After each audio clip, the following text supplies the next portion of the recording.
कि संगठनों की ये दुकानदारी बंद होनी चाहिए। हम भी चाहे उसमें बंद हो जाएं, हमें कोई अतिशयोक्ति नहीं है, लेकिन ये बंद 20 छुट्टियां स्टेट डेलीगेट को मिलती हैं, 10 छुट्टियां डिस्ट्रिक्ट डेलीगेट को और 5 छुट्टियां ब्लॉक डेलीगेट को मिलती हैं। ये दुकानदारियां बंद हो जानी चाहिए। जो रजिस्टर्ड हैं वो अस्तित्व रहना चाहिए।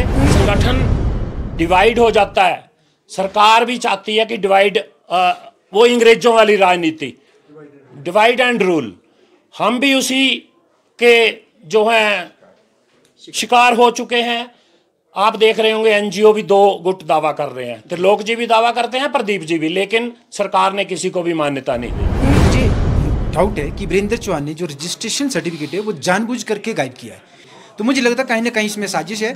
उसने जो है रजिस्ट्रेशन सर्टिफिकेट है वो जानबूझ के गायब कर दिया है ताकि उसको जो है कोर्ट में वेरीफाइड कॉपी ना देनी पड़े। और कभी बोलता है वो हम ट्रेड यूनियन एक्ट के तहत रजिस्टर्ड है, कभी बोलता है सोसाइटीज एक्ट के तहत रजिस्टर्ड है। और मुझे लगता है जानबूझ के अदालत को गुमराह किया जा रहा है। वो सिर्फ कहीं ना कहीं राजनीतिक लाभ ले रहा है और उसको उसका खमियाजा देर सवेर भुगतना ही पड़ेगा। वो बिल्कुल कमिट हो चुका है। वो जब भी पर्सनल हमारी वहां पे पेशी भी होती है तो भी उसने रजिस्टर में टेम्परिंग की हुई है। अगर आज भी कैलाश जी ने जैसी बात की, उसको खुली चुनौती है, खुला चुनौती यहाँ इस टिंज भारत के माध्यम से देना चाहता हूं। अगर शिक्षक उनके साथ हैं तो आज आ जाएं। मैं तो ये दावा करता हूं, मैं भी नहीं चुनाव लड़ूंगा, कैलाश भी नहीं लड़ेगा, कोई किसी तीसरे व्यक्ति को देंगे, उसके साथ उससे भी हार जाएगा। मंडी का चुनाव होना था, जब मैं जनरल सेक्रेटरी बना तो मुझे फोर्स करने लगे कि तिलक नायक को प्रधान बना दो। मैंने कहा अश्विनी गुलेरिया जी बनेंगे। मैं दावे से बोल सकता, अगर उसको यहाँ प्रधान 2013 में बनाया ना, नरेश महाजन ने बनाया। मेरी उम्र के सामने वो बच्चा है, जब मैं नौकरी भी लगा होऊंगा वो पढ़ रहा होगा, उससे पूछ लेना। संघ में अगर उसका यहाँ आज हिमाचल राज्य के अध्यापक संघ में आया है तो उसने हमें उंगली पकड़ के नहीं चलना सिखाया, वो उसको निप्पल के साथ दूध पिलाना हमने सिखाया। वो सांप को दूध पिलाया, आज वो जहर उगल रहा है, जो है विरोध करना शुरू कर देता है। लेकिन उसको यहाँ खुला चुनौती है, उसके ये दावे खोखले रहेंगे। 2027 में जो भी सरकार आपके समक्ष होगी वो यहाँ से नौकरी छोड़ जाएगा, उसको निदेशालय तो दूर की बात। नमस्कार, टिंज भारत देख रहे हैं आप। मैं हूं रमेश सिंगटा। हिमाचल राजकीय अध्यापक संघ में महाभारत छिड़ता दिखाई दे रहा है। पहले 2 गुट थे, एक समय में 3 गुट थे, अब 2 गुटों का 1 गुट में विलय हो गया है। 1 गुट अभी भी बना हुआ है, अभी ताज़ा इनके चुनाव हुआ, इनका ये दावा है। लेकिन दूसरी तरफ से दूसरा गुट दावा कर रहा है कि उनका असली और नकली की लड़ाई लगातार आगे बढ़ती जा रही है। कौन सही है कौन गलत है ये तो शिक्षक बेहतर जानते हैं, लेकिन जो असल मुद्दे हैं ये कहीं ना कहीं वो गौण होते जा रहे हैं, क्योंकि इनकी आपसी लड़ाई में इनसे ही जानते क्या कारण है, कौन असली है कौन नकली है। अब ये लड़ाई यहाँ तक आ गई आपकी कि कौन असली है कौन नकली है। देखिए, क्योंकि जो मैटर है वो अभी सब जुडिस है, तो मुझे नहीं लगता कि ये मैं किसी को नकली का कह सकता हूँ या असली कह सकता हूँ। पर पहली बात, जो बड़ी बात है वो ये है कि हिमाचल राज्य के अध्यापक संघ ही नकली है। हाँ, क्योंकि जो रजिस्ट्रेशन है वो रजिस्ट्रेशन सर्टिफिकेट ही गायब है। तो जो आपके तो फिर दोनों ही गुट, जब आपका ओरिजिनल सर्टिफिकेट नहीं है तो वो ओरिजिनल सर्टिफिकेट कब से गायब है? वो तो 70 के दशक से गायब है, तो फिर भी आपके ऊपर भी तो सवाल उठेंगे। नहीं, देखो, वीरेंद्र चौहान 2013 से स्टेट प्रेसिडेंट होने का दावा कर रहा था। 2013 से 19 तक हम भी एक्सेप्ट करते हैं। अब 19 से 25 हो गए, यानी कि 12 साल हो गए। He was the custodian of the documents. वो व्यक्ति तो हमें अंधेरे में रख के हमारे को आगे चला रहा था। अगर डॉक्यूमेंट नहीं थे, क्यों नहीं पिछला प्रेसिडेंट था उससे डॉक्यूमेंट क्यों नहीं लिया? क्या उन्होंने कोई पत्राचार किया? क्या कोई चिट्ठी लिखी कि भाई यूनियन के जो ओरिजिनल डॉक्यूमेंट्स है, रजिस्ट्रेशन सर्टिफिकेट है या अदर डॉक्यूमेंट्स हैं, वो सारे हमें दें? उन्होंने कोई ऐसी कार्यवाही की? या वो जानबूझ के उन्होंने जो रजिस्ट्रेशन का डॉक्यूमेंट था, कुछ फॉर्मेलिटी पूरी ना होने के कारण जानबूझ के उसको दबा रहे हैं?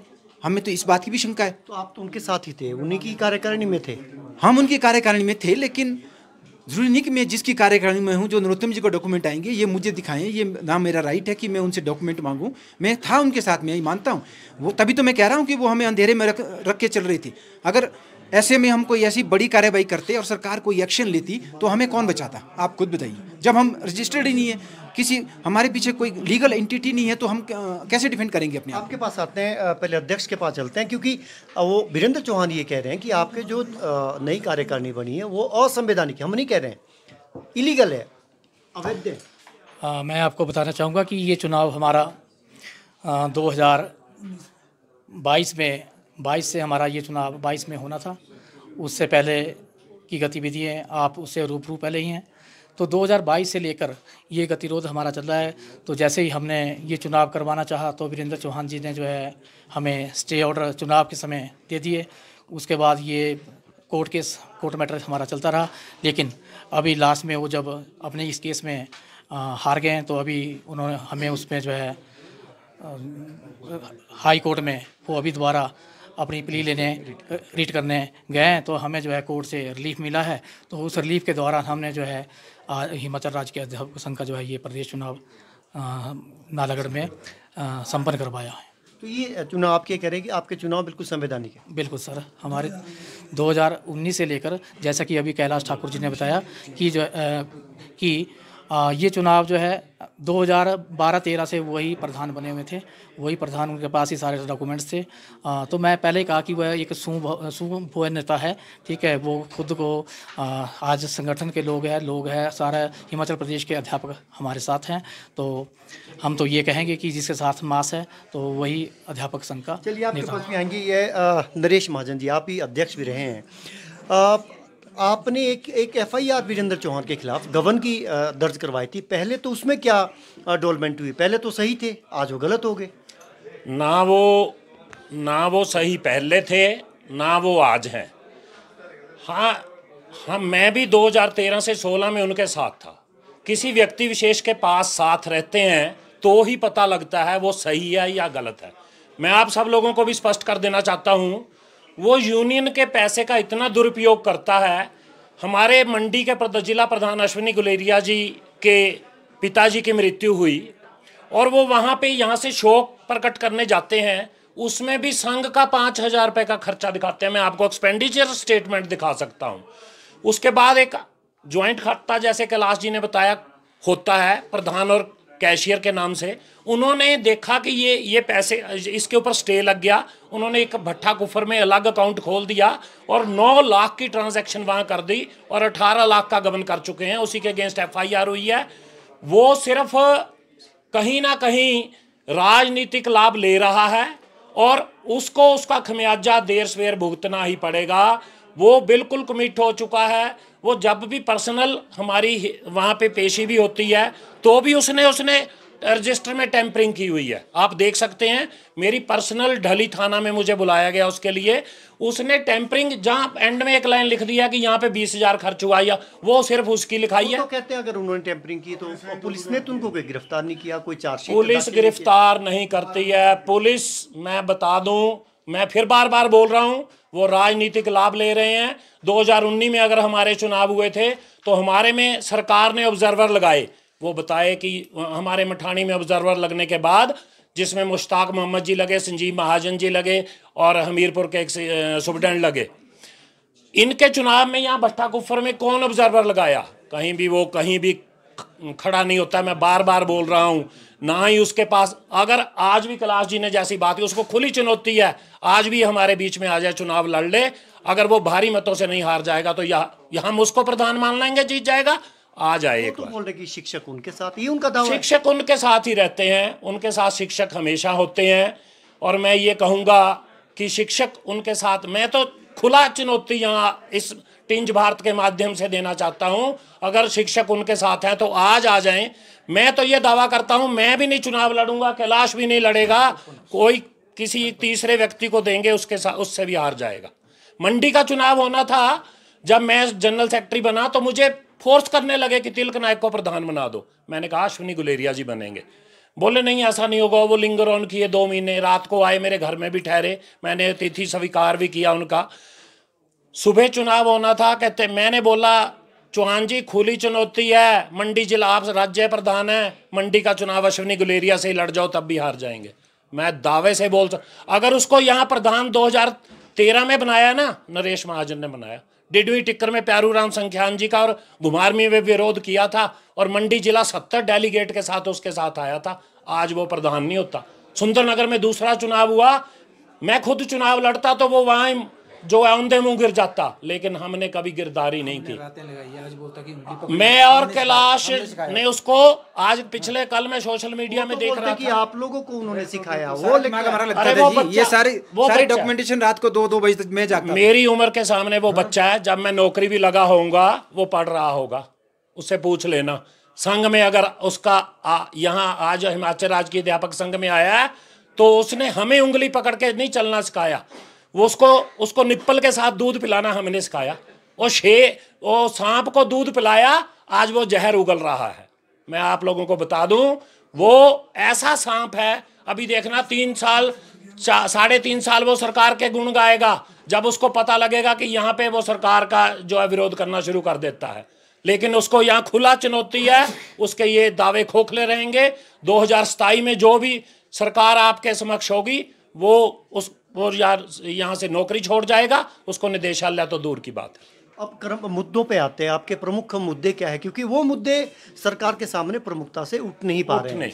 जब संगठन डिवाइड हो जाता है, सरकार भी चाहती है कि डिवाइड, वो अंग्रेजों वाली राजनीति, डिवाइड एंड रूल, हम भी उसी के जो हैं शिकार हो चुके हैं। आप देख रहे होंगे एनजीओ भी 2 गुट दावा कर रहे हैं, त्रिलोक जी भी दावा करते हैं, प्रदीप जी भी, लेकिन सरकार ने किसी को भी मान्यता नहीं दी। हमारे अगर एचजीटीयू की बात करूं तो जब एक कैलाश, नरेश महाजन, राही गुट, चौहान गुट, 4 गुट हो गए। राही गुट, चौहान गुट और अब नरोत्तम गुट 3 गुट हो गए। साथियों, मेरे भाइयों, मैं आपको बता दूं, कोई भी संगठन जो जब तक वो रजिस्टर्ड नहीं है, हम तो ये बोलते हैं कि ये दुकानदारियां बंद कर दी जाएं। हमारी का भी आंदोलन चला है, पीटीएफ का आंदोलन चला है, लेकिन क्या आपका उसमें आपका क्या स्टैंड है? क्या उनके साथ है, आप खड़े हैं? बिल्कुल। सरकार वार्ता के लिए नहीं बुला रही उनको? ये सरकार की अपनी सोच है बुलाना, लेकिन मेरी सरकार से मांग रहेगी कि उनके मुद्दों के ऊपर उनको बुलाना भी चाहिए, उनकी जो जेन्युइन डिमांड है उनको पूरा भी करना चाहिए, और जो जेन्युइन नहीं है उसको नकार देना चाहिए। कहीं ना कहीं वार्ता होनी चाहिए। जब तक ये मुद्दा आप देख रहे हैं कि ऑनलाइन रिकॉर्ड ही नहीं आ रहा, 6% अध्यापक भेज रहे हैं, जब सरकार के पास वो आंकड़े नहीं आएंगे, सरकार आगे क्या आंकड़े देगी? कुछ नहीं दे पाएगी। इसलिए सरकार को उन प्राथमिक शिक्षकों का निलंबन भी वापस लेना चाहिए और वार्ता के लिए भी बुलाना चाहिए। और सवाल उठता है कि शिक्षक जो असली काम है, जिसकी वो तनख्वाह लेते हैं जनता के पैसे से, वो काम तो करते नहीं, वो नेतागिरी में करते। इतने संगठन है, कोई मान्यता प्राप्त, कोई गैर मान्यता प्राप्त, कोई सरकार का पिछलगू, कोई सरकार के विरोध में खड़ा, और उनको बाकायदा छुट्टियां भी मिलती है। मतलब छुट्टियां भी सरकार देती है, पैसे भी देती है, छुट्टियां भी देती है राजनीति करने के लिए। मैं बता दूं, मैं बार बार वही, इसीलिए रमेश जी मैं आपसे वार्ता कर रहा हूं कि संगठनों की ये दुकानदारी बंद होनी चाहिए। हम भी चाहे उसमें बंद हो जाएं, हमें कोई अतिशयोक्ति नहीं है, लेकिन ये बंद 20 छुट्टियां स्टेट डेलीगेट को मिलती हैं, 10 छुट्टियां डिस्ट्रिक्ट डेलीगेट को और 5 छुट्टियां ब्लॉक डेलीगेट को मिलती हैं। ये दुकानदारियां बंद हो जानी चाहिए। जो रजिस्टर्ड हैं वो ये अस्तित्व रहना चाहिए। जब संगठन कम होंगे और यूनाइट होकर चलेंगे तो सरकार को भी आवाज़ सुननी पड़ेगी। 1957 से हमारा संगठन चलता था, एक संगठन होता था, हरीश गुलेरी जी संस्थापक थे। ये जितने भी आज संगठन 32-36 हुए हैं, ये कोई नहीं था एक, और मांगे मानी जाती थी। ये जितनी मेडिकल लीव, अर्नड लीव, जो भी चीज़ें सुविधाएं मिली हुई हैं, ये हमारे संघ जो है हिमाचल राज्य के अध्यापक संघ ने दिलाई हुई हैं। ये एनजीओ भी हमारे साथ ही हुआ करती थी उस दौरान, लेकिन अपनी राजनीतिक रोटियां सेकने के लिए सब अलग होते गए। मैं भी राज्य प्रधान, ये भी राज्य प्रधान, वो उन राज्य प्रधानों की कड़ी में इतने राज्य प्रधान हो गए कि पता ही नहीं लगता कि कौन वर्तमान हो गए, कुछ पूर्व हो गए। हाँ, कुछ पूर्व हो गए, कुछ वर्तमान हो गए। ये दुकानदारियां मैं खुले यहाँ मंच से आज प्रेस विज्ञप्ति में कहना चाहूँगा कि ये दुकानदारियां बंद हो जानी चाहिए और सरकार को भी एक ठोस निर्णय लेना चाहिए। सरकार ने एक चिट्ठी भी मांगी थी, जो संगठन पंजीकृत हैं अपने कागज जमा कराएं। हमने भी निदेशालय में जमा करवाए थे। अगर वो हमारे कागज फर्जी हैं तो हमें भी बाहर कर दिया जाए, और जिनके फर्जी हैं उनको भी जो है बाहर कर दिया जाए। जी, मैं ये ध्यान आपका आकर्षित करना चाहता हूँ मीडिया के माध्यम से कि मुझे डाउट है कि वीरेंद्र चौहान ने जो रजिस्ट्रेशन सर्टिफिकेट है वो जानबूझ करके गायब किया है, क्योंकि उसने जो कॉन्स्टिट्यूशन बना रखा है, अब वो तो मनमर्जी का बनाया है, पूरी तरह से पिछले संविधान को बदलते हुए उसको हम अमेंडमेंट नहीं कहेंगे, नया कॉन्स्टिट्यूशन बनाया है। अब अगर वो रजिस्ट्रेशन प्रोड्यूस करता है तो उसको वेरीफाई करवाना पड़ेगा वो कॉन्स्टिट्यूशन, वरना वो एक रद्दी पेपर है। महाजन प्रिंटिंग प्रेस में गया, छपवा दिया और बोल दिया ये कॉन्स्टिट्यूशन है, और हमारे को उसी आधार पे रोक रहा है, उस कॉन्स्टिट्यूशन के आधार पे। तो मुझे लगता है कहीं ना कहीं इसमें साजिश है। उसने जो है रजिस्ट्रेशन सर्टिफिकेट है वो जानबूझ के गायब कर दिया है, ताकि उसको जो है कोर्ट में वेरीफाइड कॉपी ना देनी पड़े। और कभी बोलता है वो हम ट्रेड यूनियन एक्ट के तहत रजिस्टर्ड है, कभी बोलता है सोसाइटीज एक्ट के तहत रजिस्टर्ड है, और मुझे लगता है जानबूझ के अदालत को गुमराह किया जा रहा है। चलिए, हमसे बात करने के लिए बहुत बहुत शुक्रिया। तो ये संघ की राजनीति और सियासत अब ये और गर्माती जाएगी। अब देखना ये होगा कि सरकार किस तरीके से जो ये लगातार संगठन उभरते जा रहे हैं और लगातार छुट्टियों और सैलरी का लगातार ये आनंद उठाते जा रहे हैं, ये कब तक चलेगा, कब तक नहीं। तीन भारत देख रहे हैं आप। नमस्कार।